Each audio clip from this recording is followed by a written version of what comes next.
Panama leaks case में आज भी वजीर आजम के बेटों हसन और हुसैन नवाज ने दस्तावेजात जमा नहीं कराई। अदालत ने हिदायत दी कि 17 नवंबर तक दस्तावेजात जमा करवा दी जाएं। सुप्रीम कोर्ट में पनामा लीक्स केस की समाअत हुई। हुकूमत की जानिब से कतर के शहजादे का खत सुप्रीम कोर्ट में पेश कर दिया गया है। पनामा लीक्स केस की समाअत चीफ जस्टिस सुप्रीम कोर्ट की सरबराही में 5 रुकनी लाज और बेंच ने की। समाअत के दौरान वजीर आजम के बच्चों के वकील अकरम शेख ने कतर के शेख की दस्तावेजात भी जमा कराई, जिस पर जस्टिस आसिफ सईद ने कहा कि क्या आप ये कहना चाहते हैं कि गैर मुल्की सरबराह ने आपको तोहफा दिया? क्या ये कोई काबिल एतमाद दस्तावेज हैं? ये दस्तावेज तो चंद दिन पहले ही तैयार की गई हैं। जस्टिस एजाज ने इस्तफसार किया कि क्या ये शख्स बतौर गवाह पेश किया जाए। वकील अकरम शेख का कहना था कि पाकिस्तान से कोई पैसा बाहर नहीं गया, जिस पर जस्टिस खोसा ने कहा कि वजीर आजम के मौकिफ और आपके बयान में फर्क है।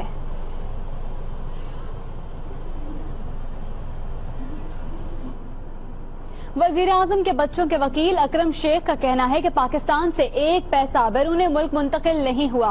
मरियम नवाज महज एक ट्रस्टी हैं। कतर में की गई सरमायाकारी बढ़ती रही। उनके वकील साहब ने पहले ही आकर ये कहा कि हमने ये 685 अजाफी दस्तावेजात दाखिल की हैं, तो इसलिए जो हमने जवाब दिया है उसको पढ़ने के लिए हमें 2 दिन का वक्त दिया जाए। यानी ताखीरी हरबा हमारे खिलाफ उसका इल्ज़ाम था और तारीख खुद लेकर चले गए हैं। मोहतरमा मरियम नवाज साहिबा इसमें सिर्फ एक ट्रस्टी हैं जो अल्लाह रब्बुल आलमीन हुसैन को लंबी उम्र दे, जो उनकी वफात की सूरत में वो सिर्फ उनके ट्रस्ट को उनके वरसा तक तकसीम करने की जिम्मेदारी है। उनका कोई बेनिफिट नहीं है, वो बेनिफिशियल ओनर नहीं है और महज एक ट्रस्टी हैं। एक बेटा 22 बरस से बाहर है, एक बेटा 16 बरस से बाहर है। दोनों अपना अपना काम करते हैं और बजाय इसके कि वो उनको पैसे दिए जाएं, वो उल्टा अपने वालिद साहब को और फैमिली को सपोर्ट हैं। पनामा लीक से मुताल्लिक वजीर आजम नवाज शरीफ की साहबजादी मरियम नवाज ने दस्तावेजी सबूत और शवाहिद अदालत में जमा करा दिए। दस्तावेज के मुताबिक मरियम सफदर 2006 से हुसैन नवाज की ऑफशोर कंपनीज की ट्रस्टी हैं।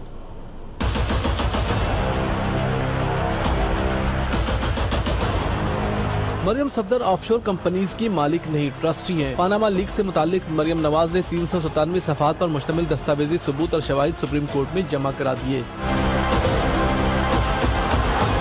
दस्तावेजात के मुताबिक हुसैन नवाज कंपनियों के मालिक हैं। अदालत में जमा कराए गए शवाहिद के मुताबिक ट्रस्ट को विम्बर ग्रुप, नेस्कॉल लिमिटेड और नेल्सन लिमिटेड के हवाले से कायम किया गया। 2 फरवरी 2006 को होने वाले मुआहदे के मुताबिक मरियम सफदर के इंतकाल या माजूरी की सूरत में बेनिफिशियरी हुसैन नवाज ट्रस्टी के तमाम शेयर्स के मालिक बन जाएंगे। हुसैन नवाज के इंतकाल की सूरत में मरियम सफदर को कंपनी के तमाम शेयर्स फरोख्त करने का अख्तियार होगा। ट्रस्टी वाजिबुल अदा कर्ज की अदायगी के बाद बच जाने वाली रकम शरई क़वानीन के मुताबिक तकसीम करने की पाबंद भी होंगी।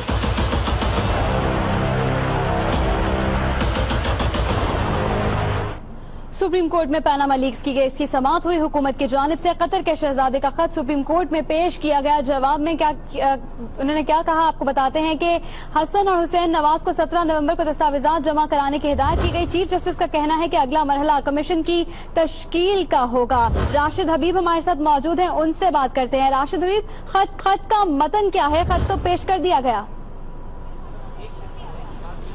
जी, ख़त पेश किया गया है जो अमाद जासिम का। उसमें ये कहा गया है कि हसन नवाज और हुसैन नवाज के वालिद मेरे वालिद के दोस्त थे और ये हम बड़ी अच्छी तरह जानते हैं कि ये 1500 दिरहम की इन्वेस्टमेंट की गई थी, जो कि एक गैर मुल्क में उनकी जो जायदाद थी उसको फ़रोख्त करके यहाँ इन्वेस्ट की गई।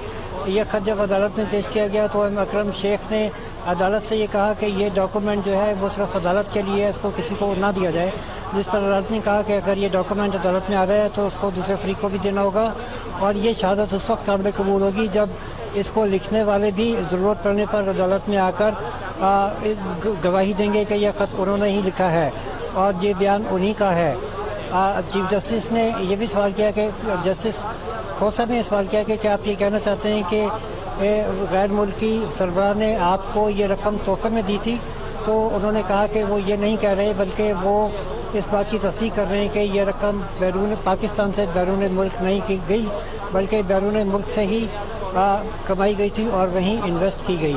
इस खत में ये शवाहिद पेश करने की कोशिश की गई है कि मनी ट्रेल जो है वो इलीगल नहीं है। अब इसका अदालत जायजा लेगी और इसके हवाले से कोई फैसला करेगी। जी ठीक है, खत में कहा गया है कि मनी ट्रेल इलीगल नहीं है। ब्यूरो चीफ इस्लामाबाद साबिर शाकिर साहब हमारे साथ मौजूद हैं, उनसे बात करते हैं। साबिर शाकिर साहब, खत पेश किया गया है और कहा गया है कि मनी ट्रेल जो है ये इलीगल नहीं है, क्या कहेंगे आप? ये खत पेश किया गया है जी, और खत में हस्बे मामूल जिस बात की तवक्को जाहिर की जा रही थी कि कोई ना कोई एक बाहर से एक लेटर तैयार करके अदालत को दिया जाएगा और ये साबित किया जाएगा कि ये रकम जो है वो पाकिस्तान से नहीं गई बल्कि पाकिस्तान से बाहर ही अर्न हुई। तो उसके लिए ये कतर के एक शहजादे का लेटर इन्होंने पेश किया है, हम्माद बिन जासिम बिन जाबिर अल सानी का, और उसमें उन्होंने कहा है कि मुझे मेरी I was informed that during the year 1980 कि मुझे बताया गया, मेरे इल्म में ये बात आई कि मियां मोहम्मद शरीफ मरहूम ने एक ख्वाहिश जाहिर की थी उनके बड़े भाई से। अब मुझे नहीं मालूम कि उनके बड़े भाई इस वक्त जिंदा हैं या नहीं, क्योंकि जिन्होंने ख्वाहिश जाहिर की थी मियां शरीफ साहब वो तो फौत हो चुके हैं। उन्होंने ख्वाहिश जाहिर की थी तो फिर उसके बाद 12 मिलियन दिरहम जो है वो कंट्रीब्यूट किया गया मियां शरीफ साहब को, और फिर साथ ही इस खत में ये भी बता दिया गया कि इस अमाउंट से जो प्रॉपर्टीज थी flat 7, flat 17A, flat 16, flat 16A, ये जो एमनफील्ड हाउस पार्क लेन लंदन का एड्रेस है वो रजिस्टर हुई, उसकी ओनरशिप 2 ऑफशोर कंपनीज हुई। तो इसमें जो शहजादा है कतर का वो सारी वो बातें बता रहा है जो पनामा लेक्स की वजह से जो प्रॉपर्टीज जाहिर हुई हैं उनके बारे में। अगर तो ये सिंपल बताया जाता कि उन्होंने इतनी अमाउंट इन्वेस्ट की थी, लेकिन आगे फिर वो सारी चीजों को इस खत में कोशिश की गई है शरीफ फैमिली की तरफ से उन तमाम लैकूनात को कवर करने की, ताकि जो पनामा पेपर में सुप्रीम कोर्ट ने जवाब मांगे हैं, मनी ट्रेल मांगा है। जी साबिर शाकिर साहब, ये बताएगा कि खत की कानूनी हैसियत क्या है, ये कितना मुआविन साबित होगा मियां मोहम्मद नवाज शरीफ के लिए? जी, ये खत इस वक्त तक आईनी और कानूनी माहिरीन के मुताबिक एक महज कागज का टुकड़ा है।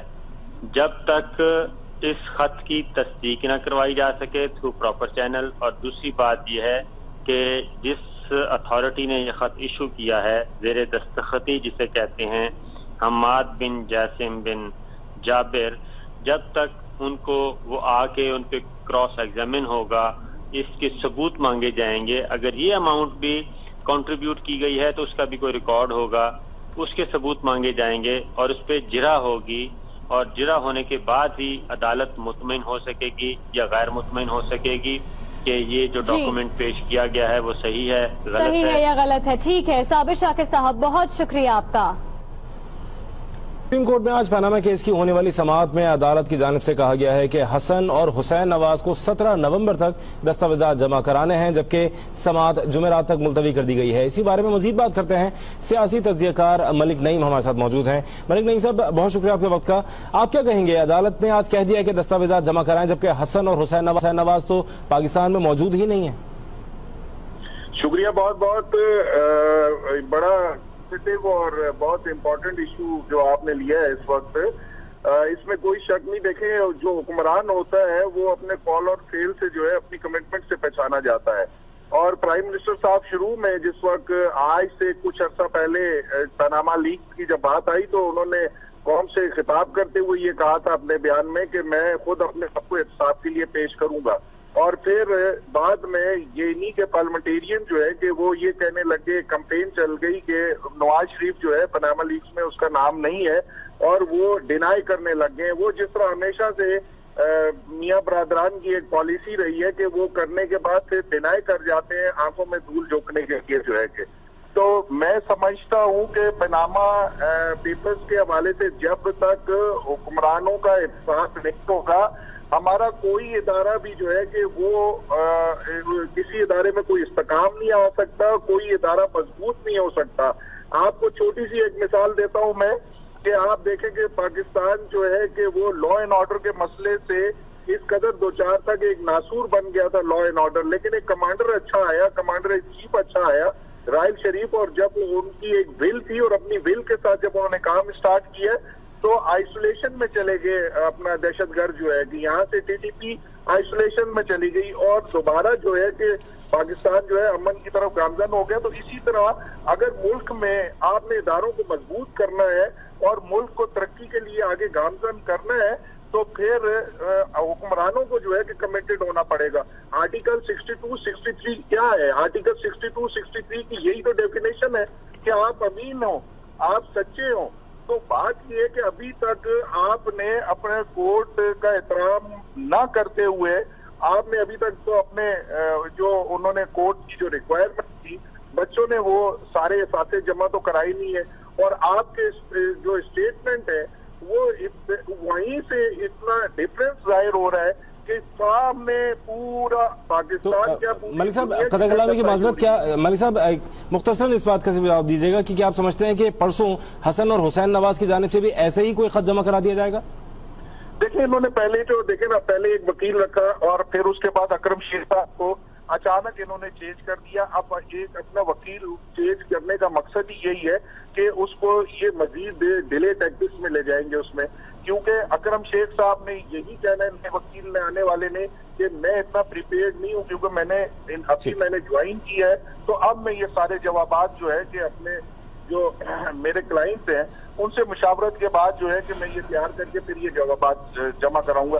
अब पुराना वकील होता तो कोर्ट जो है कि उस पर बरहम होती है और कहती कि इस वक्त आपने इम्प्लीमेंटेशन नहीं की हमारे ऑर्डर की। तो ये डिले टैक्टिस है, सिर्फ और सिर्फ वकील चेंज करना भी इनकी डिले टैक्टिस है। जी ठीक है, बहुत शुक्रिया मलिक नईम साहब।